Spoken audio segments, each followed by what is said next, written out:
When Flanders Failed features a somewhat magical concept executed in probably the most down-to-earth manner ever. I mean, the down-to-earthiness is hardly a surprise here. The episode was produced in Season 2 and aired in Season 3.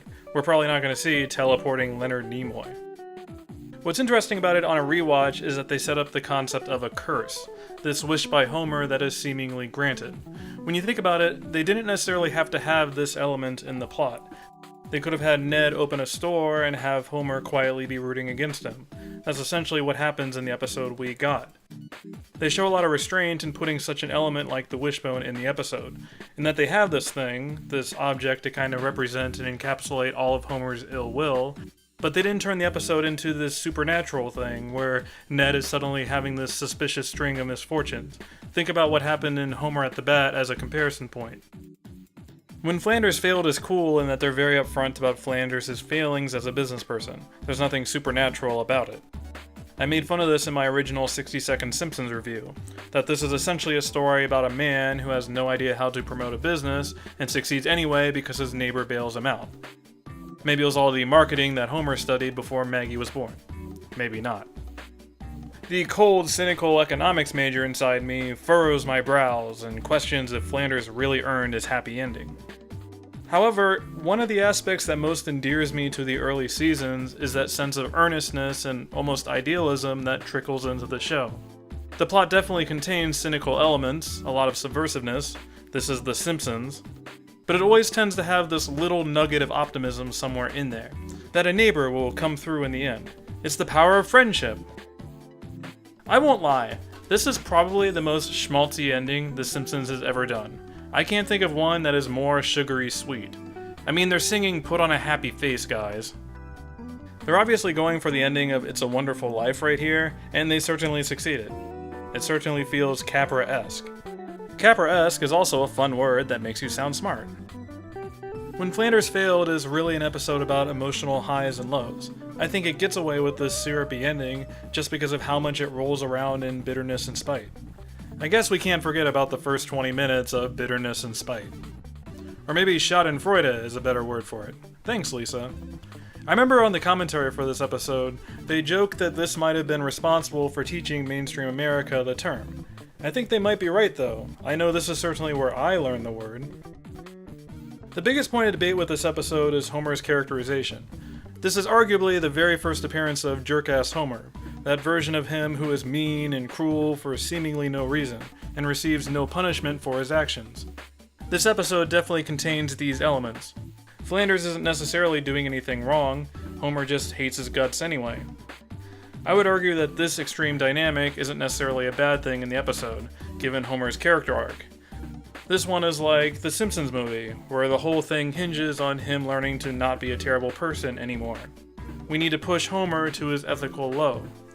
I don't really have a problem with how any of this is portrayed in general, it's mostly benign negative feelings.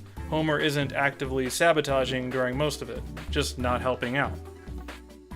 The big outlier to this fact is this scene. This is one I go really back and forth on whether it crosses the line too much.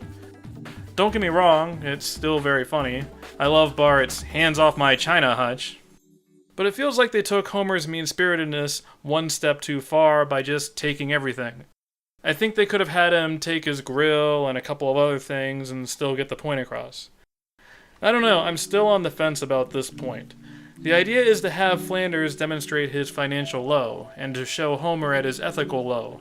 They went for a more exaggerated approach to hammer this point home. What thankfully keeps this from being a full-on jerk-ass Homer characterization is that they continually undermine Homer's attitude. They're effective in portraying that Homer is just hurting himself by having such a bad attitude. He's not exactly succeeding in any way. Is he that unhappy in his life that he needs others to fail? They throw a lot of scenes of Lisa and Marge looking at him disapprovingly and lecturing him. I love how this one opens with that weed whacker scene. It so immediately illustrates the dynamic between these two men. With this element of lawn care, it kind of feels like a sequel to Dead Putting Society in some ways. The jealousy of Flanders is still there, still actively being commented on. When Flanders fails turns out to be an important evolutionary point in the Homer-Flanders dynamic. where it starts turning away from simple jealousy plots and more of an abstract and generalized hate. When Ned gets his leftorium, the more materialistic aspect of his character disappears. We don't really get scenes like this anymore so much. I guess his old pharmaceuticals job made him want to shop a lot, huh? I feel a little mixed about this scene, which is the real turning point of the episode. On one hand, it really is a nice quiet moment between the two men. We very rarely get this sort of honest and world-weary breakdown from Ned. We very rarely get this kind of emotional display from Homer toward his neighbor. It's a pretty fascinating scene in its own right. The problem is more with the build-up, that this big turning point isn't completely earned yet. They don't put a lot of work into showing the internal struggle of Homer, just some waffling over referrals, and then him looking sad when the store closes. They don't really lean on demonstrating the guilt that is building inside of Homer. I do understand why Homer breaks down right here. They still have justified it in general. It's just less of an emotional turn than it probably should have been. Still a nice moment, though. You can tell this is a Season 2 holdover because the animation and characters in the background are very much of that era. It's like a curtain call of Season 2 guest stars back here. The real reason it got delayed was because of so many animation mistakes by a new team. You can still see a roughness in this one, even by Season 2's standards. It's definitely one of their uglier episodes of this era. The crowd scenes in particular are tough to look at. Just look at that Krabappel and Skinner. It's almost like a Season 1.5 episode, really, especially with those old background characters' appearances. That lady from Burns' Picnic is still hanging around. Maybe Flanders' social scene is secretly all these Season 1 weirdos, and we just never knew about it? The jokes are generally fine, but are a little unimpressive overall. They really rely on character interaction for most of the jokes. This setup is definitely on the sitcom-y side of things. We do get some nice, snappy, and fantastical jokes here and there, however. I really like the newspaper ones in particular. Bart's B-plot about karate definitely balances out the more character-driven humor of the main story. It desperately needs an injection of carefree wackiness that Bart is good at providing, and it is largely successful at doing this. They sprinkle in some fun commercials, video games, and witty back and forths between Bart and Akira. It's not a great B-plot or anything, it's just mostly a little parable about deception. It's pretty basic overall. They're really good about playing up the Bart and Lisa dynamic when he's lying, and then turning around on him in the end. It kind of feels like they're taking some of Homer's scumminess out on Bart right here. The point of Homer's story is for him to atone, so they let Bart get the more direct punishment. Sucks for him. When Flanders Failed ends up being a pretty straightforward morality romp from early Simpsons. It's the Simpsons spin on a pretty typical kind of sitcom story concept. I wouldn't say it's a particular favorite of mine in these classic years.